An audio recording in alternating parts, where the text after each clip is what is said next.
Hi friends, welcome to Harish academy channel. మనం politics సంబంధించినటువంటి group 1 ప్రిలిమ్స్లో ఉన్నటువంటి అంశాలు మనం డిస్కస్ చేస్తున్నాం. ఇందులో ప్రధానమంత్రి మంత్రిమండలి గురించి మనం తెలుసుకుంటున్నాం. సో ప్రధానమంత్రి మంత్రిమండలికి సంబంధించినటువంటి ఆర్టికల్స్ మనకు 74, 75 అనేటువంటి ఆర్టికల్స్ గత ఎపిసోడ్లో తెలుసుకున్నాం. ఇప్పుడు 77 ఆర్టికల్ ప్రభుత్వ కార్యకలాపాల నిర్వహణ అని ఉంటుంది. ప్రభుత్వ కార్యకలాపాల నిర్వహణ అనగా కేంద్ర పరిపాలన లేదా దేశ పరిపాలన మొత్తం కూడా రాష్ట్రపతి పేరు మీదుగా నిర్వహించబడుతుంది. రాష్ట్రపతి పేరు మీదుగా ప్రధానమంత్రి నేతృత్వంలోని మంత్రిమండలి నిర్వహిస్తుంది అని చెప్పడానికి ఈ ఆర్టికల్ అనేటువంటిది రాజ్యాంగంలో ఉంటుంది. ఇందులో 77 క్లాస్ 1 అనేటువంటి ఆర్టికల్ వద్ద దేశ పరిపాలన రాష్ట్రపతి పేరు మీదుగా నిర్వహించబడుతుంది, దేశ పరిపాలన రాష్ట్రపతి పేరు మీదుగా జరుగుతుంది అని చెప్పేసి ఉంది. అనగా దేశ పరిపాలన రాష్ట్రపతి పేరు మీదుగా ఎవరు నిర్వహిస్తారు? దేశ పరిపాలన రాష్ట్రపతి పేరు మీదుగా ప్రధానమంత్రి మంత్రిమండలి నిర్వహిస్తుంది. ప్రధానమంత్రి మంత్రిమండలి నిర్వహిస్తుంది. తర్వాత 77 క్లాస్ 2 అనేటువంటి ఆర్టికల్ 77 క్లాస్ 2 అనేటువంటి ఆర్టికల్ రాష్ట్రపతి పేరు మీదుగా నిర్వహించేటువంటి పరిపాలనను ప్రధానమంత్రి మంత్రిమండలి రాష్ట్రపతి పేరు మీదుగా నిర్వహించేటువంటి పరిపాలనను ఏ న్యాయస్థానమునందు ప్రశ్నించరాదు, ఏ న్యాయస్థానంలో సవాలు చేయరాదు, న్యాయస్థానాలు జోక్యం చేసుకోరాదు అనేటువంటి నిబంధన ఈ ఆర్టికల్ నందు పేర్కొనడం జరిగింది. రాష్ట్రపతి పేరు మీదుగా నిర్వహించబడే పాలనను రాష్ట్రపతి పేరు మీదుగా నిర్వహించబడే పాలన ఏ న్యాయస్థానమునందు ప్రశ్నించబడరాదు, ఏ న్యాయస్థానం జోక్యం చేసుకోరాదు అన్నారు. మళ్ళీ యథావిధిగా ఈ నిబంధనలు ఉన్నప్పటికీ మనం తెలుసుకోవాల్సింది ఒకటే, రాజ్యాంగ మౌలిక తత్వానికి భంగం కలిగే విధంగా, రాజ్యాంగ మౌలిక స్వరూపానికి నష్టం కలిగే విధంగా పరిపాలనా నిర్ణయాలు ఉన్నప్పుడైతే తప్పనిసరిగా సుప్రీంకోర్టు, హైకోర్టులు, న్యాయస్థానాలు న్యాయ సమీక్షకు గురి చేస్తాయి, న్యాయస్థానాలు జోక్యం చేసుకుంటాయి. సాధారణంగా మాత్రం పరిపాలన విషయాలలో జోక్యం చేసుకోదు. సో పరిపాలన అనేటువంటిది రాష్ట్రపతి పేరు మీదుగా నిర్వహించబడేటువంటి కేంద్ర పరిపాలన అనేది, దేశ పరిపాలన అనేటువంటిది రాజ్యాంగ మౌలికతత్వానికి భంగం కలిగినప్పుడు మాత్రం న్యాయస్థానాలు న్యాయ సమీక్షకు గురి చేస్తాయి, న్యాయస్థానాలు జోక్యం చేసుకుంటాయి. 77 క్లాస్ 3 అనేటువంటి ఆర్టికలు 77 క్లాస్ 3 అనేటువంటి ఆర్టికల్ ఏమని పేర్కొని ఉంటుందంటే, ఇక్కడ రాష్ట్రపతి ప్రధానమంత్రి యొక్క సూచన మేరకు కేంద్ర మంత్రులకు వివిధ శాఖల కేటాయింపు చేస్తారు అని చెప్పేసి ఉంటుంది. అనగా పోర్ట్ఫోలియో అనేటువంటిది ఇక్కడ మనకు వివరించబడి ఉంది. అంటే కేంద్ర మంత్రులను నియమించిన తర్వాత రాష్ట్రపతి ప్రధానమంత్రి యొక్క సూచన మేరకే, ప్రధానమంత్రి యొక్క వివరణ మేరకే కేంద్ర మంత్రులకు వివిధ శాఖలు అనేవి పోర్ట్ఫోలియో అనేటువంటిది డిసైడ్ చేయడం జరుగుతుంది. ఇందులో హోంశాఖ, ఆర్థిక శాఖ, రక్షణ శాఖ మొదలైనటువంటి వివిధ శాఖలను వివిధ మంత్రులకు కేటాయింపులు చేస్తూ ఉంటారు. సాధారణంగా ఉద్యోగ సిబ్బంది, కేంద్ర ప్రభుత్వ ఉద్యోగ సిబ్బంది వ్యవహారాల మంత్రిత్వ శాఖ అనేది ప్రధానమంత్రి నేతృత్వంలోనే ఉంటుంది. తర్వాత ఇతర అణుశక్తికి సంబంధించినటువంటి మంత్రిత్వ శాఖలు కూడా ప్రధానమంత్రి నేతృత్వంలోనే ఉంటాయి. అంటే కొన్ని ప్రధానమంత్రి నేతృత్వంలో ఉండి ఇతర శాఖలన్నీ కూడా మంత్రులకు కేటాయింపులు చేయడం జరుగుతుంది. ఏదైనా మంత్రి పదవి ఖాళీ ఏర్పడితే, అంటే ఒక మంత్రిత్వ శాఖ నిర్వహించేటువంటి మంత్రి పదవి ఖాళీ ఏర్పడినట్లయితే, స్థానం ఖాళీ ఏర్పడినట్లయితే ఆ స్థానంలో తిరిగి మంత్రి నియమించేంత వరకు కూడా ఆ మంత్రిత్వ శాఖ అనేటువంటిది, ఆ పోర్ట్ఫోలియో అనేటువంటిది ప్రధానమంత్రి నేతృత్వంలోనే జరుగుతుంది. ప్రధానమంత్రి ఆ పోర్ట్ఫోలియోను నిర్వహిస్తారు అని చెప్పేసి మనం తెలుసుకోవాల్సి ఉంటుంది. ఇది 77 క్లాస్ 3 అనేటువంటి ఆర్టికల్ పోర్ట్ఫోలియోకి సంబంధించినటువంటి వివరణ ఇక్కడ మనకి ఇవ్వడం జరిగింది. అంటే ఏదైనా కూడా రాష్ట్రపతి చేస్తూ ఉంటారు, కానీ రాష్ట్రపతి ప్రధానమంత్రి ఆదేశం మేరకు చేయడం జరుగుతుంది. ఒక ప్రధానమంత్రిని నియమించేటప్పుడు మాత్రమే రాష్ట్రపతి తన అభిప్రాయం, తన వ్యక్తిగత నిర్ణయం ప్రకారం తన ఇష్టానుసారం చేయవచ్చు, తనకు విచక్షణ అధికారం ఉంటుంది. వన్స్ ప్రధానమంత్రి నియామకం తర్వాత మాత్రం కేంద్ర పరిపాలనలో, దేశ పరిపాలనలో ఎవరిని నియామకం చేయాలన్నా, రాజ్యాంగ పదవులను నియమించాలన్నా కూడా ప్రధానమంత్రి యొక్క ఆదేశం మేరకే, ప్రధానమంత్రి యొక్క సూచన మేరకే చేయాల్సి ఉంటుంది. మంత్రిమండలి యొక్క ఇక్కడ మనకి ఎగ్జామ్లో గతంలో వచ్చినటువంటి క్వశ్చన్ బట్టి చూసినట్లయితే మంత్రిమండలిలో ఒక కేంద్ర మంత్రి ఎవరి ఇష్టత మేరకు పదవిలో కొనసాగుతారు అని చెప్పేసి మనకు 2017లో గ్రూప్ 2 ప్రిలిమ్స్లో మనకు అడిగినటువంటి క్వశ్చన్ అది. కేంద్ర మంత్రిమండలిలో కేంద్ర మంత్రి ఎవరి ఇష్టత మేరకు, ఎవరి ఇష్టత ఉన్నంత వరకు లేదా ఎవరి విశ్వాసం ఉన్నంత వరకు పదవిలో కొనసాగుతారు అని చెప్పేసి. సాధారణంగా మనం చూసినట్లయితే ఒక కేంద్ర మంత్రిని ఎంతకాలం కొనసాగించాలి అనేటువంటిది ప్రధానమంత్రి యొక్క ఇష్టత పైన ఆధారపడి ఉంటుంది. కానీ రాజ్యాంగంలో మాత్రం రాష్ట్రపతి విశ్వాసం మేరకే ప్రధానమంత్రి మంత్రులు పదవిలో కొనసాగుతారని 75(2) అనేటువంటి ఆర్టికల్ ఉంది. కాబట్టి ఇక్కడ రాష్ట్రపతి విశ్వాసం మేరకే ప్రధానమంత్రి లేదా కేంద్ర మంత్రి పదవిలో కొనసాగుతారు అని చెప్పేసి మనం తెలుసుకోవాలి. అంటే కేంద్ర మంత్రి ఎవరి యొక్క విశ్వాసం లేదా ఎవరి యొక్క ఇష్టత మేరకు ఇష్టత ఉన్నంత వరకు పదవిలో కొనసాగుతారు లేదా ఎవరికి సంతృప్తి చెందేంత వరకు పదవిలో కొనసాగుతారు అంటే రాష్ట్రపతి ఈజ్ ద కరెక్ట్ ఆన్సర్ అవుతుంది, president is the correct answer అవుతుంది. సో అది గుర్తుంచుకోండి. అంటే చేయించేది ప్రధానమంత్రి కానీ పేరు మాత్రం రాష్ట్రపతి పేరు మీదుగానే జరుగుతుంది. కాబట్టి రాష్ట్రపతి విశ్వాసం మేరకే కేంద్ర మంత్రి పదవిలో కొనసాగుతారు. తర్వాత ప్రధానమంత్రికి మంత్రిమండలికి ప్రధానమంత్రికి మంత్రిమండలి పైన ఎలాంటి అధికారం ఉంది అనే దానికి మనకు 78 అనేటువంటి ఆర్టికల్ పేర్కొంటుంది. సో 78 అనేటువంటి ఆర్టికల్ ప్రధానమంత్రి ఒక సంధానకర్తగా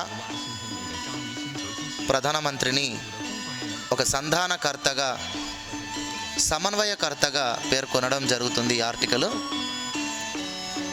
ఎందుకనగా అంటే 78 క్లాస్ 1 అనేటువంటి ఆర్టికల్ ప్రకారం రాష్ట్రపతి యొక్క ఆదేశాలను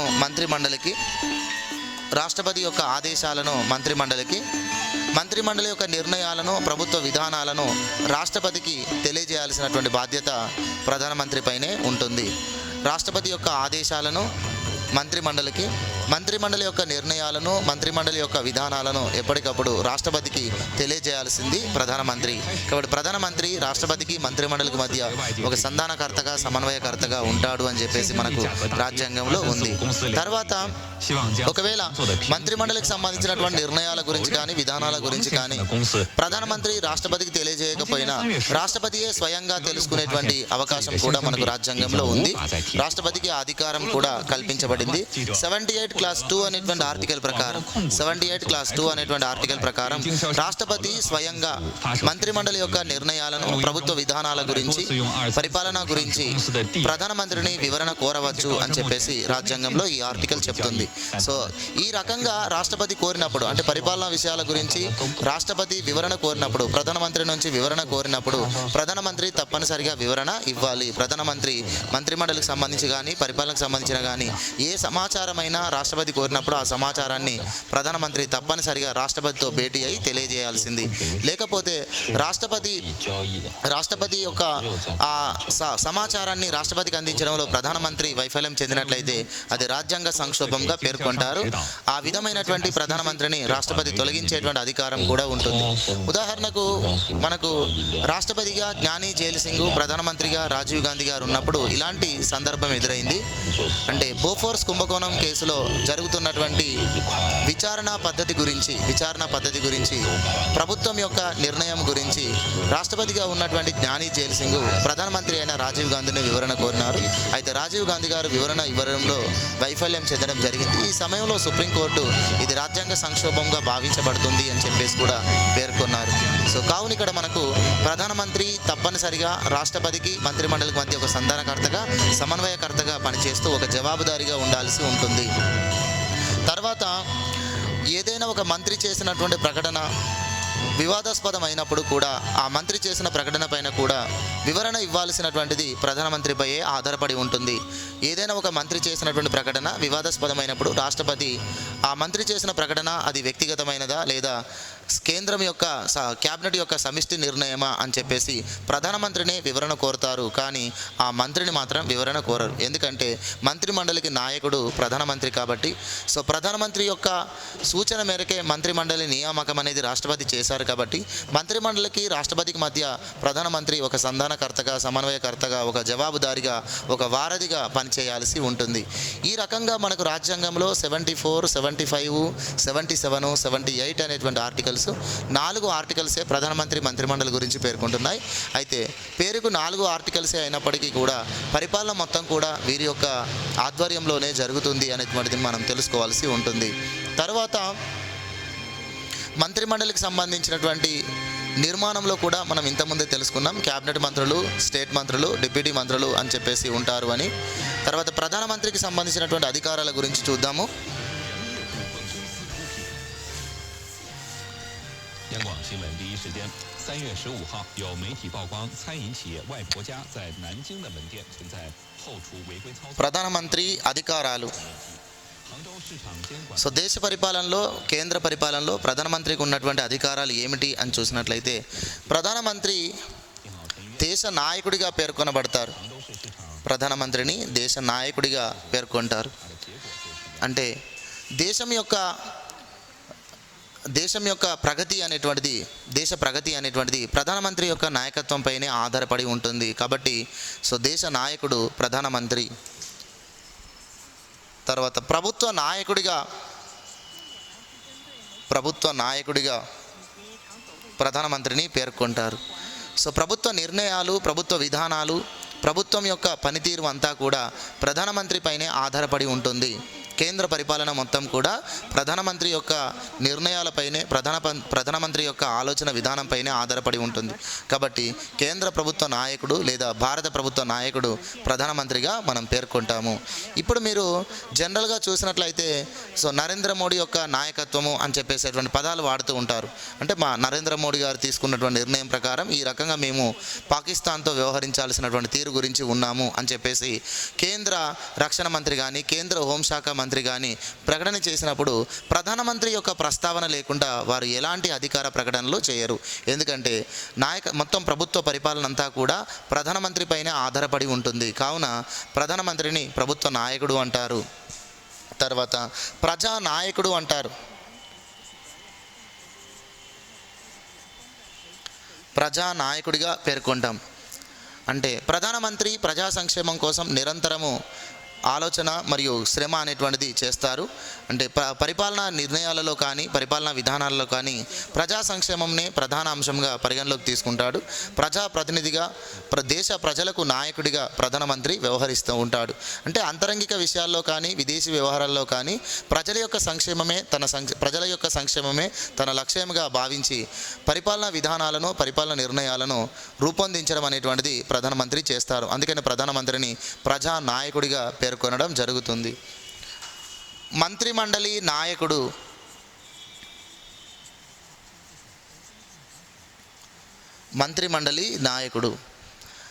ప్రధానమంత్రి పదవి ఏ కారణాల చేత ఖాళీ ఏర్పడినా మొత్తం మంత్రిమండలి రద్దవుతుంది. అంటే ప్రధానమంత్రి రాజీనామా చేసిన తన పదవికి, ప్రధానమంత్రి పదవి కోల్పోయినా, ప్రధానమంత్రిగా కొనసాగుతున్నటువంటి వ్యక్తి మరణించినా కానీ ప్రధానమంత్రి స్థానమే కాకుండా మొత్తం మంత్రిమండలి రద్దవుతుంది. ఎందుకంటే మంత్రిమండలికి నాయకుడు ప్రధానమంత్రి. సో మంత్రిమండలి సమావేశాలు అనగా క్యాబినెట్ సమావేశాలు అనేవి ప్రధానమంత్రి యొక్క నేతృత్వంలోనే జరుగుతాయి. మంత్రిమండలి సమావేశాలకు ప్రధానమంత్రి అధ్యక్షత వహిస్తాడు. తర్వాత మంత్రిమండలిలో మంత్రులకు వివిధ శాఖల కేటాయింపులను కానీ, తర్వాత మంత్రిమండలి పునర్వ్యవస్థీకరణ చేయడంలో కానీ ప్రధానమంత్రికే పూర్తి అధికారం ఉంటుంది. ఇక్కడ మనకు క్వశ్చన్స్ ఏ విధంగా వస్తున్నాయంటే, ఇంతకుముందు మనం చెప్పుకున్న దానిలో, లాస్ట్ ఎపిసోడ్లో చెప్పుకున్న దాని ప్రకారం ప్రధానమంత్రి, కేంద్ర మంత్రులు వారి పదవుల రీత్యా వ్యక్తిగతంగా రాష్ట్రపతికి బాధ్యత వహించాలి. మరియు ప్రధానమంత్రి, మంత్రిమండలి వారి యొక్క అధికారం సమిష్టిగా లోక్సభకు బాధ్యత వహించాలి అని చెప్పేసి తెలుసుకున్నాం. అయితే మంత్రిమండలి యొక్క నాయకుడు ప్రధానమంత్రి అనేటువంటి సందర్భంలో క్వశ్చన్ ఈ విధంగా వచ్చినప్పుడు ఆన్సర్ వేరే రకంగా ఉంటుంది. ఏమిటి అంటే, కేంద్ర మంత్రులు వ్యక్తిగతంగా మరియు సమిష్టిగా ఎవరికి బాధ్యత వహించాలి అని ఎగ్జామ్లో అడిగినట్లయితే మనం ఎలాంటి ఆన్సర్ చేయాల్సి ఉంటుంది? ప్రధానమంత్రి, మంత్రులు వ్యక్తిగతంగా అయితే రాష్ట్రపతికి, సమిష్టిగా అయితేనేమో లోక్సభకు బాధ్యత వహించాలి. కేంద్ర మంత్రులు వ్యక్తిగతంగా ఎవరికి బాధ్యత వహించాలి? కేంద్ర మంత్రులు వారి పదవుల రీత్యా వ్యక్తిగతంగా ఎవరికి బాధ్యత వహించాలి, మరియు కేంద్ర మంత్రులు అందరూ కూడా సమిష్టిగా ఎవరికి బాధ్యత వహించాలి అంటే మాత్రం ప్రధానమంత్రియే అని చెప్పేసి మనం పేర్కొనాలి. ఎందుకంటే మంత్రిమండలి నాయకుడు ప్రధానమంత్రి కాబట్టి కేంద్ర మంత్రులు వారి పదవుల రీత్యా వ్యక్తిగతంగా ప్రధానమంత్రికే బాధ్యత వహిస్తారు మరియు కేంద్ర మంత్రులు అందరూ కూడా సమిష్టిగా ప్రధానమంత్రికే బాధ్యత వహించాలి. ప్రధానమంత్రి తీసుకున్న నిర్ణయాన్ని కేంద్ర మంత్రులు అందరూ కూడా అంగీకరించాల్సి ఉంటుంది.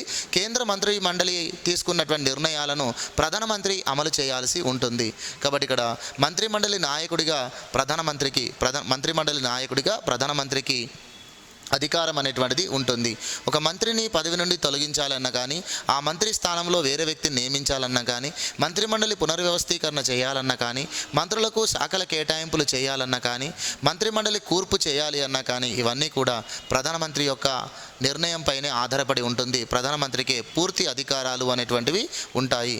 సో అందుకనే ప్రధానమంత్రి భారతదేశంలో పార్లమెంటు తరహా విధానంలో ప్రధానమంత్రిని అమెరికా అధ్యక్షుడిగా పోల్చవచ్చును అని చెప్పేసి, అమెరికా అధ్యక్షుడిగా పూర్తి అధికారం కలిగి ఉంటుంది అని చెప్పేసి మనకు రాజ్యాంగ నిర్మాత అయినటువంటి డాక్టర్ బిఆర్ అంబేద్కర్ గారు పేర్కొనడాన్ని మనం ఇక్కడ గమనించాల్సి ఉంటుంది. అంటే మన భారతదేశ పరిపాలనలో ప్రధానమంత్రికి ఉన్నంత స్థానం ఇక ఏ పదవికి కూడా ఉండదు. అంటే ఒక అమెరికా అధ్యక్షుడికి ఏ రకమైనటువంటి స్థానం ఉంటుందో, అమెరికా పరిపాలనా ప్రగతి అనేటువంటిది అమెరికా అధ్యక్షుడిపై ఏ విధంగా అయితే ఆధారపడి ఉంటుందో, భారతదేశ పరిపాలనా ప్రగతి అనేటువంటిది కూడా ప్రధానమంత్రి యొక్క నాయకత్వంపైనే పూర్తిగా ఆధారపడి ఉంటాయి. ప్రధానమంత్రిని బట్టే దేశం యొక్క ప్రగతి అనేటువంటిది ఉంటుంది. అందుకనే మన దేశంలో వ్యక్తిని బట్టి ఎలక్షన్ జరగకపోయినా కానీ ప్రధానమంత్రి అభ్యర్థిని బట్టే మనకి ఇక్కడ ఎలక్షన్స్ అనేటువంటివి జరుగుతాయి. అంటే నేరుగా ప్రధానమంత్రిని మనం ఎన్నుకోకపోయినా, కేంద్ర మంత్రులను ప్రజలు ఓటు వేసి ఎన్నుకోకపోయినా, లోక్సభ సభ్యులను ఎన్నుకొని లోక్సభ ద్వారా ప్రధానమంత్రి మంత్రిమండలి ఏర్పడిన ఒక పార్టీ అధికారంలోకి రావడానికి మాత్రం ఆ పార్టీ నిర్ణయించిన ప్రధానమంత్రి అభ్యర్థిని బట్టే ఆ పార్టీకి అధికారం, ఆ పార్టీకి ఓటు వేయడం అనేటువంటిది, పార్టీ సభ్యులకు ఓటు వేయడం అనేటువంటిది మన దేశంలో జరుగుతుంది. ఈరోజు మనకు బీజేపీ మళ్ళీ ఎన్నికల్లోకి రాబోతుంది. సో బీజేపీ మళ్ళీ ప్రధానమంత్రి అభ్యర్థిగా నరేంద్ర మోడీ ద్వారా బీజేపీ అధికారం కోసం ఎన్నికల్లోకి వస్తూ ఉంటుంది. కాంగ్రెస్ తన మిత్రపక్షాలు కలిసి రాహుల్ గాంధీని ప్రధానమంత్రి అభ్యర్థిగా ప్రకటించి వారు ఎన్నికల్లోకి వస్తారు. ఇప్పుడు ఇక్కడ కాంగ్రెస్ తన మిత్రపక్ష పార్టీల యొక్క అభ్యర్థులను ప్రధానంగా దృష్టిలో పెట్టుకోకుండా దేశ నాయకత్వము ప్రధానమంత్రి అభ్యర్థి రాహుల్ గాంధీ అనే దృష్టిలోనే ప్రజలు ఓటు వేయడం అనేటువంటిది మన దేశంలో జరుగుతుంది. బీజేపీకి ఓటు వేసినప్పుడు కూడా బీజేపీ పార్టీ తరఫున నిలబడేటువంటి ఎంపీలను ఎక్కువగా దృష్టిలో పెట్టుకోకుండా సో ప్రధానమంత్రి అభ్యర్థిగా నరేంద్ర మోడీని మాత్రమే పరిగణలోకి తీసుకొని నరేంద్ర మోడీ ప్రధానమంత్రిగా ఉండాలా వద్దా అనేటువంటి విషయాన్ని పరిగణలోకి తీసుకొని బీజేపీ తరఫున పోటీ చేసేటువంటి ఎంపీలకు ఓటు వేయడం జరుగుతుంది. కాబట్టి ఇక్కడ అమెరికా అధ్యక్ష ఎన్నికలకు మరియు మన దేశంలో లోక్సభ ఎన్నికలకు పెద్దగా తేడా ఏమీ లేదని చెప్పేసి అనుకోవచ్చు. అంటే అమెరికా దేశంలో ఎవరు అధ్యక్షుడుగా ఉండాలి అనే దాని ప్రకారమే ప్రజలు అక్కడ ఓటు వేయడం జరుగుతుంది. ఇక్కడ ప్రధానమంత్రి అభ్యర్థి ఎవరు అనేది డిసైడ్ చేసిన తర్వాతనే ఆ పార్టీకి అధికారం కల్పించకపోవడం అనేటువంటిది ప్రజలు ఓటు వేయడం జరుగుతుంది. కాబట్టి ఇక్కడ భారతదేశంలో ప్రధానమంత్రి దేశ పరిపాలనలో కీలకమైనటువంటి పాత్రను కలిగి ఉంటారు. తర్వాత లోక్సభ నాయకుడు అని చెప్పేసి అంటాం మనం. లోక్సభ నాయకుడు, ప్రధానమంత్రిని లోక్సభ నాయకుడు అని అంటాం. ఎందుకంటే ప్రధానమంత్రిగా ఉండేటువంటి వ్యక్తి లోక్సభలో మెజారిటీ సభ్యుల యొక్క విశ్వాసమును మద్దతును కలిగి ఉండాలి. కావున ప్రధానమంత్రిగా నియమించబడేటువంటి వ్యక్తి రాష్ట్రపతి విశ్వాసం మేరకు నియమించబడినట్లయితే రాష్ట్రపతి నిర్దేశించినటువంటి గడువులోపు తప్పనిసరిగా లోక్సభలో విశ్వాస తీర్మానమును ప్రవేశపెట్టి మెజారిటీ సభ్యుల యొక్క మద్దతు పొందాల్సి ఉంటుంది. కాబట్టి లోక్సభలో మెజారిటీ సభ్యుల మద్దతు ఉన్నంత వరకే మంత్రిమండలి అధికారంలో ఉంటుంది. లోక్సభకు ప్రధానమంత్రి నాయకుడు అని చెప్పేసి అంటాం. తర్వాత లోక్సభలో ప్రభుత్వం ప్రవేశపెట్టేటువంటి బిల్లు, అంటే ఒక మంత్రి ప్రవేశపెట్టే బిల్లు కానీ ప్రధానమంత్రి ద్వారా ప్రవేశపెట్టబడే బిల్లు కానీ లోక్సభలో ఆమోదం పొందే విధంగా ప్రధానమంత్రి లోక్సభ సమావేశాలలో కీలకమైనటువంటి పాత్ర వహిస్తాడు. లోక్సభ సమావేశాలలో ఒక సభ్యుడు అడిగినటువంటి ప్రశ్నకు సంబంధిత మంత్రి సమాధానం సరిగా లేకపోయినట్లయితే ప్రధానమంత్రి సమాధానం చెప్పాల్సి ఉంటుంది. కాబట్టి లోక్సభలో ఏ విషయాలకైనా కూడా ప్రధానమంత్రియే లోక్సభ నాయకుడిగా వ్యవహరిస్తారు అని చెప్పేసి మనము పేర్కొంటాం. తర్వాత లోక్సభ నాయకుడే కాదు, ప్రధానమంత్రిని పార్లమెంటు నాయకుడు అని కూడా అంటారు. లోక్సభ నాయకుడిగానే కాకుండా ప్రధానమంత్రి పార్లమెంటు నాయకుడు అని కూడా పేర్కొనవచ్చును.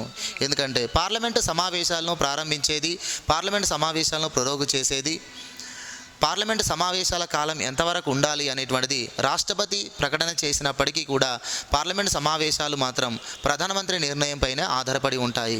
అంటే పార్లమెంటు సమావేశాలను ప్రారంభించేది అనగా సమనింగ్ అంటాం.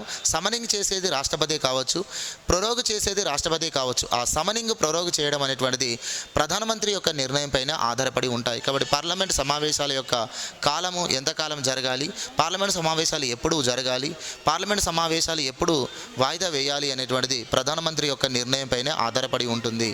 పార్లమెంటు యొక్క సమావేశాల యొక్క తీరు, పార్లమెంటు సమావేశాల యొక్క తీరు అనేటువంటిది పార్లమెంటు యొక్క వ్యవహారాలు అనేటువంటివి ప్రధానమంత్రిపై ఆధారపడి ఉంటాయి. కావున పార్లమెంటు నాయకుడు ప్రధానమంత్రి అని చెప్పేసి మనము పేర్కొంటాము.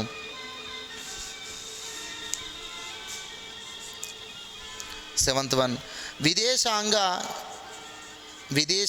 విధాన రూపకర్త అంటాం ప్రధానమంత్రిని. విదేశాంగ విధాన రూపకర్త అంటాం. ఇంతకుముందు చెప్పాను నేను, దేశ విదేశాంగ విధానం అనేటువంటిది ప్రధానమంత్రి యొక్క నిర్ణయంపైనే ఆధారపడి ఉంటుంది, ప్రధానమంత్రి యొక్క నాయకత్వంపైనే ఆధారపడి ఉంటుంది.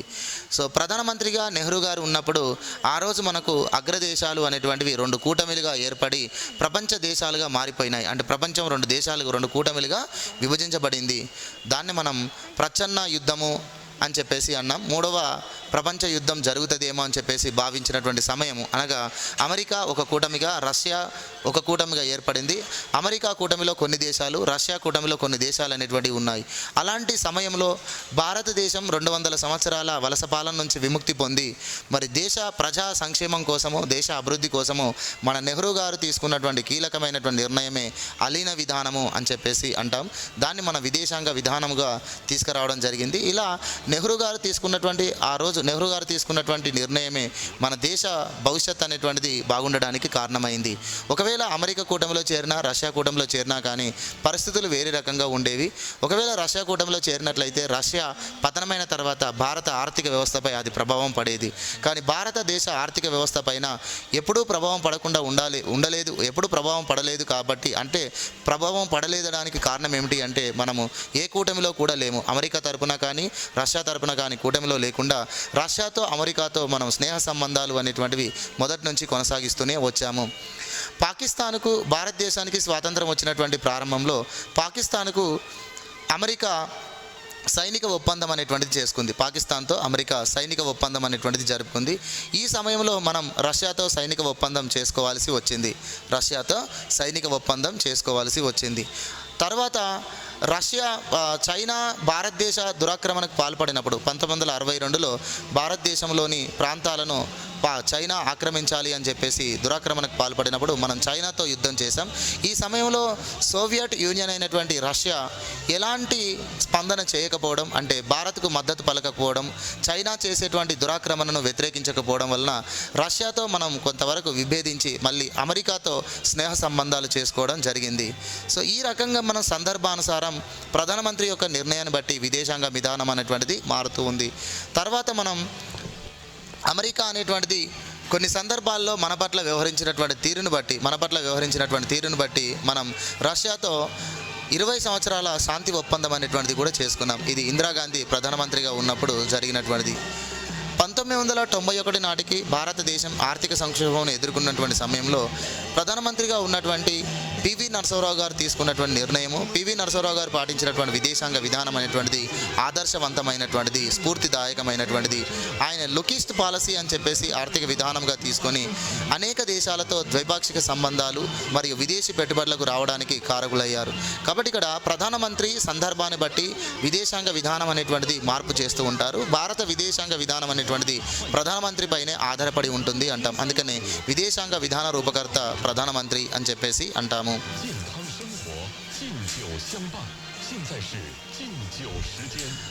రాష్ట్రపతికి మంత్రిమండలికి మధ్య ఒక సంధానకర్తగా, ఒక సమన్వయకర్తగా, ఒక వారధిగా ప్రధానమంత్రి పనిచేస్తారు. Okay, thank you.